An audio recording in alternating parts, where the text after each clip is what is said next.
So, Zelda, a massive big welcome to the Legal Brew. It's great to have you here. Very excited to be here, except I'm missing my brew.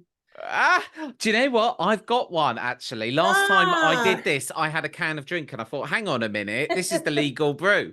So I've got one.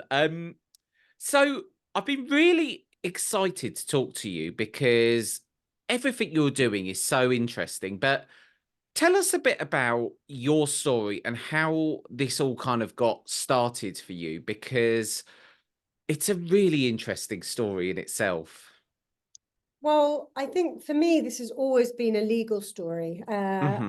I think probably looking at my profile, most people think it's a Weinstein sexual harassment story, but actually for me, it's always been a legal story.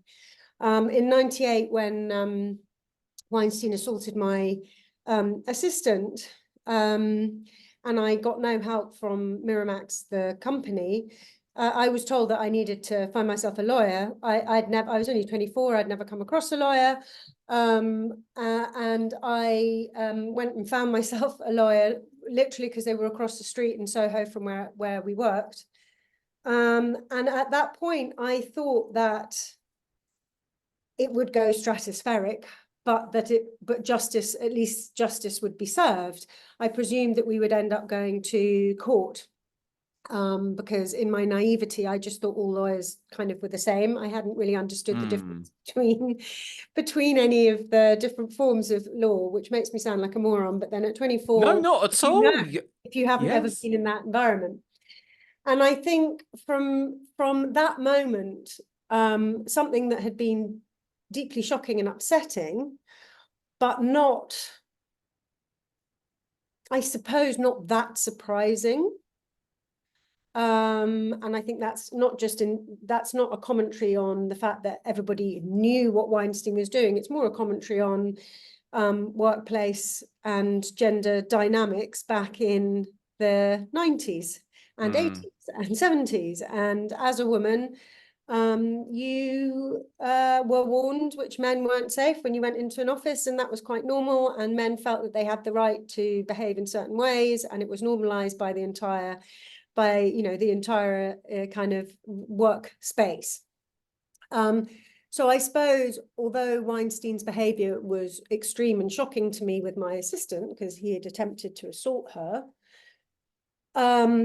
it wasn't something beyond my imagination. However, once the legal process started, then it did become beyond my imagination.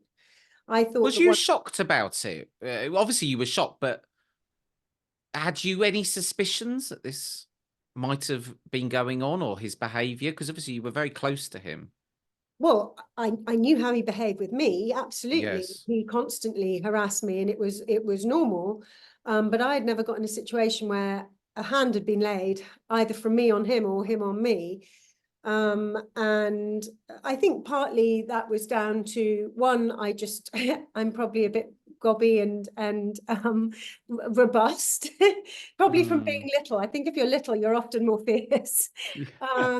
And also somebody had warned me, like I say, not somebody hadn't said, oh my God, the boss is a rapist, because to be honest, none of us knew or suspect, at least that I was aware of, that his behavior was that extreme.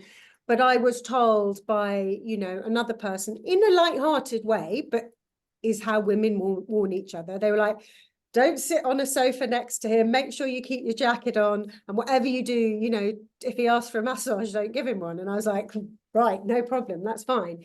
And the thing is that what that did is it gave me, the safety and knowledge that that was just his, MO. And, I could push it away without it being a drama in So my. crazy that it was even kind of normalized, in a way that you just some words of advice for you Jason, how here. old are you though? How old are you? I'm 36. Yeah, maybe, I don't know. I don't think you could speak to any woman, Mm. particularly of my generation, and I'm 50 now. I don't think you'd speak to any woman who would be able to say that they'd never been warned, or somebody had made inappropriate sexual advance or physical advance on them at work. I don't know. None of my nobody I know has not been through that experience. Maybe it's because I'm a boy of a certain generation, and that's not a conversation that I would really find myself having. No, but it So wasn't a conversation that we had because it was so normal. You know, you didn't, oh my God, you were just like, oh yeah, you'd start a job and there's always somebody to say, oh yeah, don't go into the photocopy room with Kev, you know, wandering hands Kev. Do you know what I mean? It was like that. And it was no different with Weinstein. I was very shocked at that time when it happened to my assistant, because I knew that he made advances verbally. But what had never happened to me, and I think, you know, that was because I was very, very robust, was that it had never moved from anything further than endless verbal sparring. And it happened every time. But I mean, I was not afraid that he would lay a hand on me. And to be honest, you know, he wasn't sort of with his staff. You know, we didn't know what was going on outside of that, but he wasn't sort of jumping on you. He wasn't that stupid. He knew he needed some form of consent, I guess. But the problem is how robust you were to do the verbal chess game with him. And you know, and I had told, you know, my assistant in the interview, when I was interviewing for the job, I said, listen, he will behave inappropriately. You just need to be really robust, you know, tell him to, you know, pull himself together. And you know, if you're not okay with that, this isn't the job for you. And a couple of people were like, I'm not okay with that. And I was like, fair enough. And you know, when I interviewed Rowena, she was like, listen, I've worked for lots of really awful people. I've had all sorts of stuff. I've had ashtrays chucked at me. I've had people come on to me. I know it's part of the business. Don't worry. Anyway, the without getting too sucked down the kind of salacious Weinstein route, that part was shocking, but it was not as shocking as what happened when I started speaking to my own lawyers. Tell us about that. Walk us through your experience and what happened. How did you come to find yourself in a situation with an NDA? So once I discovered that the company Miramax wasn't going to offer me any help, I didn't really know how to find a lawyer. So I rang the Citizens Advice Bureau. You have to remember, at this point, we didn't have really internet. You know, I was so it was Citizens Advice Bureau. They gave me some advice. They said that we should really consider ourselves constructively dismissed and find ourselves legal representation. I looked for a lawyer in the close vicinity because I couldn't leave the office for very long. Found a lawyer across the street in Soho, and went and had a meeting. And in that first meeting, two things happened. The first was I realized the amount of abuse that I had suffered, which may sound stupid, but I think the conversation we've just been having is the gateway into that. You know, I didn't understand that what I had been dealing with for the past 3 years, what was considered abusive behavior. I mean, we didn't have the word sexual harassment, you know. And I know it sounds ridiculous, but you know, Harvey normalized very, very, very immediately the fact that he liked to work in his underpants or naked or whatever. And as a 22-year-old, when that first happened and I looked horrified, he was just like, pull yourself together. This is, you know, I've just got off Concord. I don't have time to worry about your sensitivities. And, you know, he turned it into your problem, making it like you're sexualizing it, not him. He's not doing anything inappropriate. And it was my first job. So I was just wow, this is what it's like in the grown-up world. Well, and also, I think if, you know, he was very, very, very well known and very powerful. And I think that's in itself, you know, to have people around him who's constantly wanting his attention, time, and so on. So I can't imagine what that situation would have felt or would have been like. But Yeah. I can imagine you then standing back talking to a lawyer, you talking through as, you know, that young person that this has happened, this has happened, this has happened, this has happened, and not really understanding the gravity of it. No. I can understand that. So that was kind of the first thing that happened, which in a way, although I felt really stupid, it very much changed also how I viewed what had happened to my assistant. And it also made me realize that, you know, what I felt much stronger in terms of what I thought would be going to court, because I was like, oh, okay, it's not just me backing up her story. I also have evidence of his appalling behavior.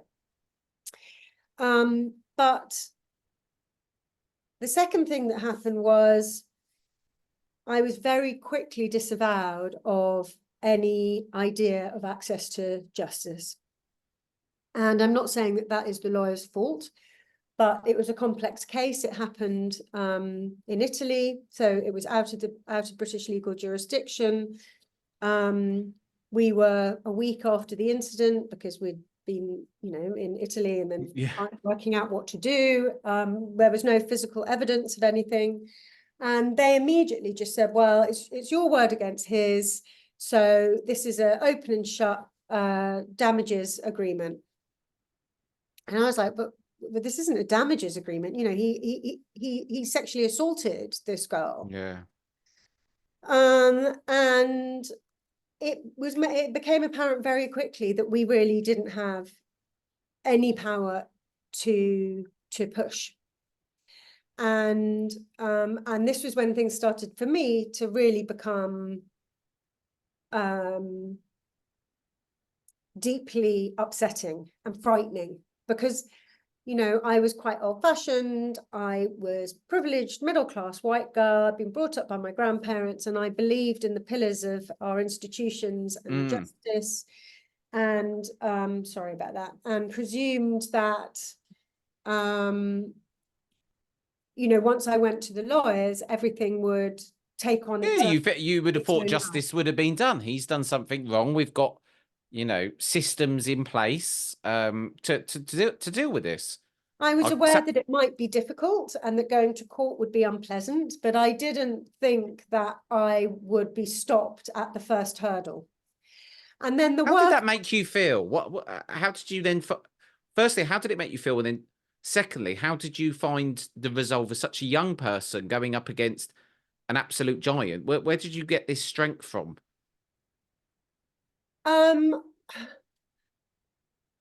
Well, I can tell you it made me feel a mixture of things. It made me feel very, very, very, very frightened and isolated and alone, suddenly realizing that, that essentially the lawyers couldn't help us or wouldn't help us. I think couldn't probably was more correct, but it felt like wouldn't, because I was being very idealistic. And I'm like, I'm telling you about a sexual assault and you're telling me, you know, there's nothing you can do. In terms of resolve or strength, I think that's just the naivety of youth. And I was really angry.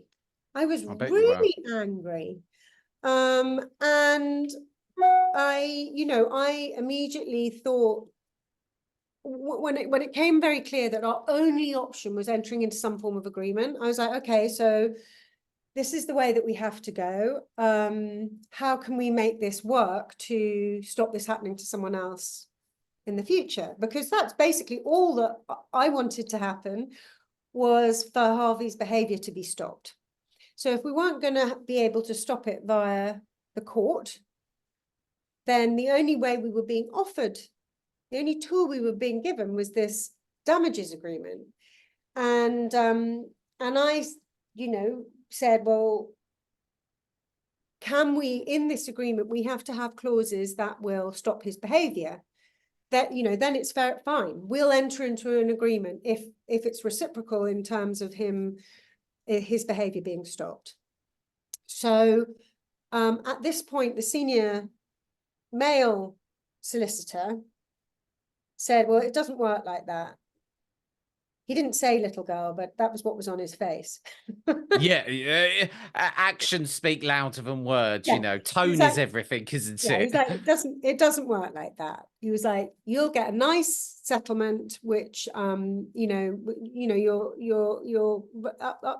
can get a salary for however long you've been working for the company. This will tide you over until you find a new job. You'll get a lovely reference, you move on, and that's basically all you can do.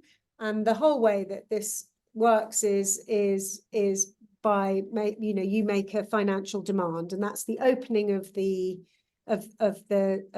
negotiations. And I was like, no, you don't understand. No money must change hands, because if money changes hands, it completely changes the dynamic of what we're doing. I'm only agree to be in this, to do this, if we can, the reciprocation is we don't talk about it if his behavior is stopped. That's the quid pro quo. Which sounds perfectly reasonable to me. And this is when things for me got really dark, because then our solicitor basically, one, laughed at me, and two, then handed the case on to a junior female solicitor in the firm, because he felt that we were being unreasonable and we didn't really know what we were doing. Yeah, it sounds like you were very much belittled, and made to feel very insignificant. That's what it felt like. But again, and this is part of the crux of this situation. I'm not saying, okay, maybe his personal manner wasn't the best, but what his legal advice was not wrong. So this is why, for me, this is not just about legislative change. It's very much about regulatory change. Solicitors need the backup from their guidance, from their regulators, to make the correct decisions. They do. Every day of the week, I get someone coming to me with an NDA, and if I follow that line, what you get at the end of that line is, this is just standard. This is just a standard agreement. This is a standard confidentiality agreement. Standard is not a legally binding term. Standard just means this has become lazy practice, frankly, when it comes to non-disclosure being used to hide harm. I can relate to you, because even I signed a non-disclosure agreement off the back of bullying in the Met Police when I worked there, which was a totally wrong, which actually, in a way, led me to not report something else, which is a whole nother story. But I can relate. That was the only thing I was offered. It was, here's an agreement, here's the money, sign this, you can't talk about it, be done with it. Yeah, and it was it was 10 years ago, that. Yeah, and this is what you do. And I would like to say that because of the public knowledge and interest now that's kind of grown, slightly from the work that I've been doing, but also I think because, Black Lives Matter, Me Too, Time's Up, the more people feeling able to speak up, there being more transparency, people, really feeling the need to speak up about toxicity in the workplace. You would think that the environment had changed. Now, if you look, the SRA have, since I broke my NDA, they've put out 3 warning notices. The Law Society has published guidance. Last year, the LSB did a big public call for evidence. The SRA have done another report last year into the misuse of NDAs. The bar have now publicly said that NDAs need, the practice around NDAs needs to be looked at. All of that has happened in this period of time since I've been working on this, but I'm still being approached. In fact, on my way to record this podcast with you, one of the people that I'm working with, who has a very egregious NDA, with a broadcaster, and I've been working with him for a couple of years, and he has gone to the broadcaster, and they are now going through a external review process, which is fantastic. There's going to be an external investigation. Well, guess what? The law firm conducting the external review have just asked him to sign an NDA. Oh, for goodness sake. To do the review. So, you know, the issue around confidentiality and the relationship that the legal sector has with reputational protection is still really unhealthy, and it's not correct. They're being used to sort of, it's being dressed up almost as protecting victim identity. But I guess what other tools could a lawyer use to try and achieve the same outcome as what they're trying to do, but ensure that the victim, their rights remain? Well, you can have a one-sided NDA. There's no harm in having a one-sided confidentiality agreement. And, you know, I mean, in the criminal environment, a victim of sexual, assault has the right to stay anonymous. And I know you can't quite compare the same thing, but you can have a one-sided confidentiality agreement. The reality is that victims don't want to go to the press. They don't want to talk out loud about this. What they need to be able to do is they need to be able to talk to their friends and family. They need to be able to talk to a doctor. They need to be able to talk to their accountant if they've had a large settlement.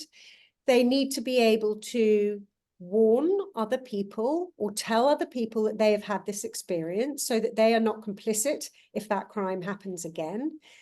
They need to be able to say to a new employer, I left my last employment because I was bullied or I was sexually harassed, and we settled, and I'm not going to say anything more about it, but that's why. You know, that is all that anybody reasonably wants and needs to do. But the legal sector has, because of some very powerful individuals and firms who have, and this has really come from the States, which is much more litigious, in its culture than we are, that it just becomes standard to insist on confidentiality around pretty much everything. Yeah. And that is not upholding the integrity of law on any level. And this is my, argument to the law sector. I'm not trying to do anything radical. I'm just saying, if you want to uphold the integrity of law, surely you would not want, even in private commercial contract, you would not want to have the law being used as a tool to hide any form of harm, whether that harm is abusive behavior or faulty product. If you have flammable cladding on your building and the building contractor settles with you and makes you sign an NDA to say, so you can't tell someone that cladding is flammable, and then that building burns down, how do you feel? Well, exactly. And so you started and launched Can't Buy the Silence in September 2021, co-founded it with Professor Julie McFarlane. And I think it's such a worthwhile cause that you're, so driven in dealing with. I think everything you're doing is amazing. Firstly, what led you to, well, I guess it's kind of obvious what led you, but what's to do what you're doing is, it takes a lot of drive. A lot of people would say, okay, look, I want to move on with that part of my life now. I want to forget about that. But you're a driving force. And a lot of the things that you've done over recent years is just, just incredible. What's driving this? What's, is it the people that are still coming to you? That's your driving force? It's a mixture of things. I mean, initially this was a journey that obviously started with me breaking my own NDA, and it was a it just propelled me along a path that I didn't have much choice over at the beginning.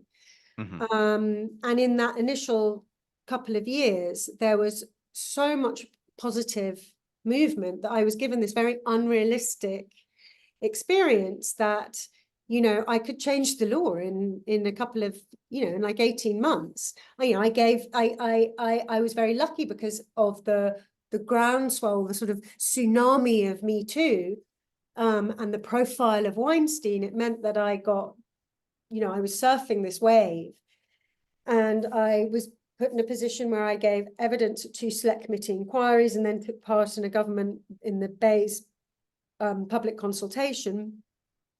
Recommendations were made to the government. Theresa May was very on board. She said she was going to stop this. And this all happened within 18 months of me breaking my NDA. And I was like, boom, boom, boom. This is great. The law's going to change. Everything's fine. I can go back to, you know, producing theatre, which is what I was doing at the time. And then we had a leadership change. Yes. And it certainly did not seem to be in the new leader or cabinet agenda to look into gagging and secrecy settlement agreements. Yes, I'm not going to read too much into why that could be, but I think we've all Me probably neither. got some ideas on why that could be. Me neither. I'm not going to say anything. But what happened then was all the work that had been achieved at that point, and all the taxpayers' money that had been spent on all of this research and work, disappeared into a dusty bottom drawer. Probably the same place as the NDAs. With all the Oh, NDAs, yes. exactly. And then COVID struck. And so that really kind of put paid to any forward movement in terms of the kind of public political face of what I was doing. I still had people coming. At this point, I was really having people coming to me. And this really also galvanized me, as you very perceptively, you know, pointed out, because I realized that this wasn't just my NDA.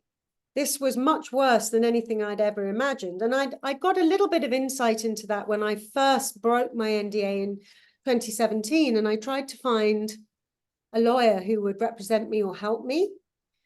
And I was completely stonewalled, which I found really mystifying. I didn't really understand why I couldn't find any help until a friend of mine. You'd probably have thought the opposite. You know, I've got a credible case against someone that's very well known. You know, and I can't imagine how out there in the public domain at this point. So I thought there'd be lawyers like falling over themselves to help me.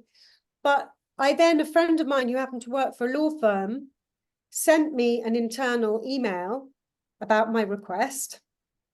And it said from the senior partner, do not touch this woman with a barge pole, because she's calling into question the enforceability of the agreements that we have with the majority of our high net worth individual and you know, corporate clients. And it was at that point that I was like, okay, this is a total stitch up. This isn't just about my NDA enabling this culture, this sycophancy to power and fame. This is a total industry. It's about money. Yeah, it's about money. This isn't just Harvey. This is the law. And so for me, that was the little straw that broke my camel's back to make me break my NDA. Because I was like, I have to break it because people need to see that this is, it's not, I was trying to say, look, the Harvey story isn't about Harvey. It's about this agreement. It's about these agreements. It's about the system enabling the powerful to be abusive. But then when I discovered that it was way bigger than that it was endemic, systemic. It wasn't just Harvey Weinstein or, you know, Philip Green. It was everywhere. Yeah, your matter was a drop in the ocean. Exactly. It was that bigger issue. And the more my name became synonymous with NDAs, the more people came to me, and the more horrified I became, because in many ways, the 25 years of silence that I endured paled into insignificance compared to some of the stories that I was being told by people whose entire lives were utterly, utterly ruined from signing an NDA. And that was the common denominator, that everybody who came to me had had their lives ruined in unforeseen repercussions from signing something that they thought was going to give them freedom, and actually did totally the opposite. And do you know what? I think one of the things that springs to my mind is, if you've been through something traumatic, part of the healing process is talking about it. And to silence someone almost creates a bit of a pressure cooker situation with their trauma and their ability to heal, It doesn't as well. almost, it absolutely Well, it does. does.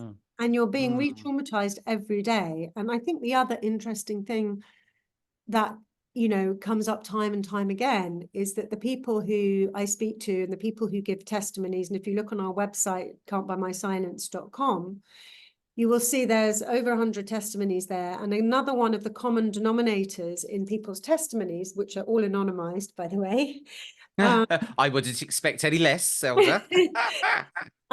is that the process of negotiating the NDA and then the reality of living under an NDA actually turn out to be way worse and way more traumatic than the original incident that they are having to not speak about. And I think that is a very powerful thing to take on board. And it's something that the legal sector were completely unaware of, not because they're bad, but because, you know, it's the end of the line for them. When the client signs an NDA, you know, they walk off happy. They think they've given them a panacea. Everyone's happy. Away they go. What they don't then see is 6 months, 12 months, 24 months down the line, when that person actually understands what signing an NDA means. It means losing a basic human right of being able to speak about your trauma or warn anybody else about an abuser. I guess as well, the battle that you're taking on with the very nature that you're dealing with something, which is an agreement which stops people talking, you're trying to bring that out into the forefront. But so many of these people can't talk because they're under an NDA. So, you know, I think what you're sort of showing with this is it is a Pandora's box, and we probably still, you know, it could be even worse than you even think it is now because of the very nature that so many people can't talk about it. And do you know what? What's quite funny about, well, it's not funny, but your NDA is I've started talking about what happened to me in the police over recent years, because I thought to myself, I was bullied into that, and I was kind of made to almost leave in a roundabout way, and just I was desperate to take the money, and it's traumatized me. Actually, I got psychosis about 4 years ago, which was directly linked to that trauma, because it was like a pressure cooker. So I can relate to that a lot. So, Can't Buy My Silence, tell us about what you've been doing since it launched and where your battle is up to as of current day. And at the in a moment, we want to know what people can do to get behind this and help you. So we've been really lucky, actually. The campaign's only been going for just over 2 years. And in that period, we've managed to create a model bill. And the first place where that happened, and the person that we did that with, was a senator, a fabulous senator in Ireland, in the Republic of Ireland, Senator Lynn Ruane. And that bill is about to pass into law in Ireland and will set precedent really globally, I think, to be the best, the most stringent anti-NDA, misuse of NDA law that there will be. Now that happened, that, you know, went into the upper house and, you know, was passed with no government opposition in our first year of existence. That was then copied by a province in Canada. My co-founder is in Canada and is Canadian. And this was on Prince Edward Island. And that has already passed. That passed into law in 2021 as well. Okay. And then last year we started not a petition, sorry, we started a pledge in higher education to ask universities to not use non-disclosure agreements. And lots of people look a bit surprised when I say, and they're like, why would you do that? And I'm like, well, because higher education is one of the worst perpetrators of secret settlements. Oh, I didn't know that. Yeah, the BBC did a you know, an FOI study about over a 3-year period, and discovered that universities in the UK had spent over 90 million on secret settlements. So that petition, that pledge took off, and we were very lucky because we got backing from the Minister for Education, who at the time was Michelle Donnellan. So we had the backing of the Department of Education, which really gave us a huge amount of influence, I guess, or validity. Yeah. And I mean, I won't go through the whole process, but the incredible thing that came out of that was that within 13 months, that was translated into an amendment to the Freedom of Speech in Higher Education Bill and is now law. So it is now illegal to use non-disclosure agreements in higher education in cases of sexual harassment, discrimination, bullying, or any other forms of misconduct between students, staff, and visiting speakers. So the importance of that well done. is that it's not just sexual harassment, which is the kind of what everybody's prepared to go with.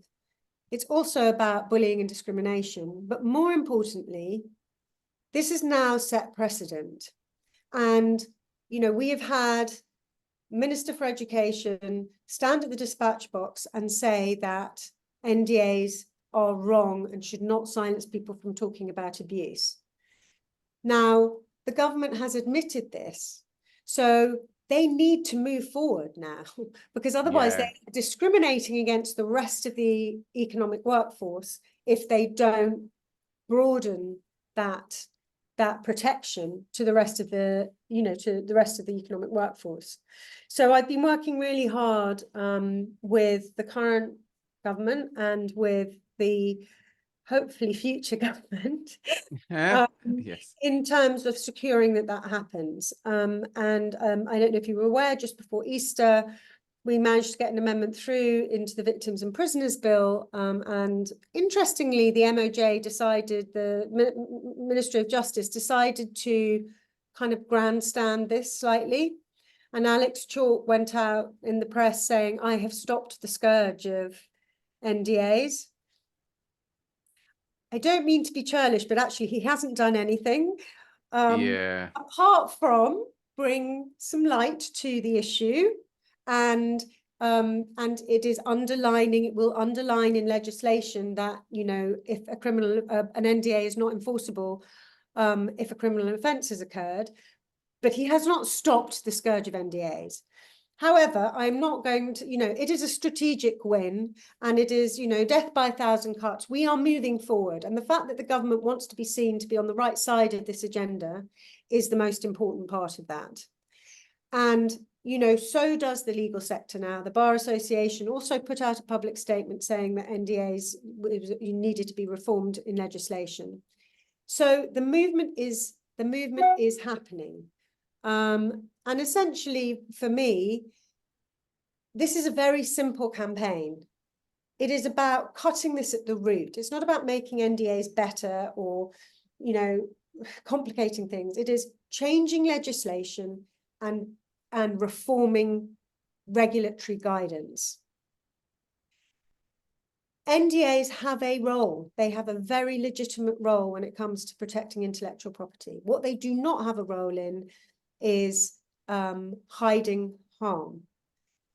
And this is the thing that I keep trying to bring everybody back to, is that it's really simple. And what happens is it becomes a very complex political or legal argument about how to, as I was saying, make a more give it a big facelift to make it, well, make them more accountable in some ways. And, you know, at the beginning, I kind of was like, yeah, maybe there is a way of doing that. But essentially, there isn't a way of doing that. And at what point is it correct that you can have a legally enforceable agreement that is hiding potential harm? And this is what our bill in Ireland stops and what our bill in Canada stops.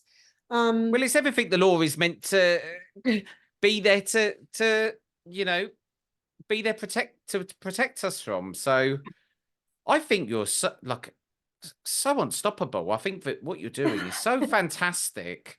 It's hardly surprising why you've been named Person of the Year, and I think everything you're doing is, you know, I think you should be so proud of yourself, because I think it's one thing to take on the legal industry. I think it's another thing to take on Harvey Weinstein. I think it's another thing to take on the Law Society and the government. And, you know, I don't where you get all of that energy from. And, you know, I think it's incredible. Well, it all comes out of naivety and idealism, I'm afraid. And I think also I've been incredibly lucky, because, as I said, I got to surf that sort of wave of Me Too, which meant that I was given maybe an unrealistic start. It seemed achievable. And also, to be honest, to have gone through what I've gone through in the last, you know, few years, to have lost my anonymity, to have lost my career again, to be forever now connected with Weinstein. If I didn't manage to achieve what I set out to at the very beginning, which was to stop this being able to happen to anybody else, then it wouldn't have been worth all the pain and all the things that I've lost in the last few years. So I guess that's where the motivation comes from, because if I stopped, I couldn't live with myself, and I wouldn't have. Especially when you know the scale of the problem. Yeah, I think that's also the problem. Every time I think I'm getting close to the end, I find out like more terrible stuff. I know. Oh, bless you. What can people do to support you and get behind this? Well, lots of things. It's two-way support. I would absolutely encourage anybody, not just people who've been asked to sign an NDA or who have signed an NDA, but anybody to go to our website and look at our resources and our explanations of your rights, because that's the biggest problem, people not understanding what their rights are. If people understand that NDAs aren't worth the paper they're written on, and that you don't have to agree to an NDA to get a settlement, that will really speed up the change. We also have some actions on our website that you can do, which is writing to your MP, signing our petition. We are crowdfunded, so, you know, penny or a pound goes a long way. But mostly, and also if you have signed an NDA, it is incredibly helpful if somebody wants to share their testimony. And we do have that legally checked to make sure that you are kept safe in terms of your anonymity. But watch this space. We're doing we'll be doing something in the public with Pregnant Then Screwed in May. Pregnancy discrimination is another huge NDA area. Yeah. And we will be doing a government petition then. So that will be particularly helpful if you sign up to the government petition. And if you do want to go to Zelda's website, really easy. It's can'tbuymysilence.com. I can't believe that was an available domain. I know. Well, listen, I wish you every luck with everything you're doing. I think that you are an inspiration to us all. So thank you. And thank you so much, given how busy you are, coming onto this to share just, you know, it's very tip of the iceberg, isn't it? But a bit of your story and what you're doing. It's wonderful. Well, thank you very much for having me, because, you know, spreading the word is the most powerful form of education and giving and empowering people. So I'm very happy to have been able to hang on to you for a bit. So thank you. Oh, I've loved it. Thank you. All right.